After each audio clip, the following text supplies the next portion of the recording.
मथुरा के छाता थाना इलाके में वाक़ई नौगांव में रात के वक्त कुछ शरपसंद अनासिर ने मस्जिद के मीनार को मुनहदिम कर दिया, जबकि दीवार को भी नुकसान पहुंचा है।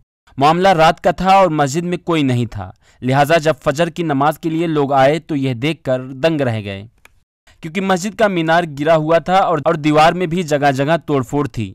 मामले की नज़ाकत को देखते हुए कई थानों की पुलिस फोर्सेस पहुंच गई और लोगों को समझाकर ऐसा करने वालों पर सख्त कार्रवाई का भरोसा दिया। प्रातः थाना छाता क्षेत्रांतर्गत ग्राम नौगांव स्थित एक धार्मिक स्थल के गुंबद की गिरने की सूचना थाना पर प्राप्त हुई थी। इस संदर्भ में तहरीर के आधार पर अभियोग पंजीकृत किया जा रहा है। मौके पर शांति व्यवस्था बनी हुई है। जांच के क्रम में दोषी व्यक्तियों का चिन्हांकन किया जाएगा एवं इस प्रकरण में कठोर वैधानिक कार्रवाई सुनिश्चित की जाएगी।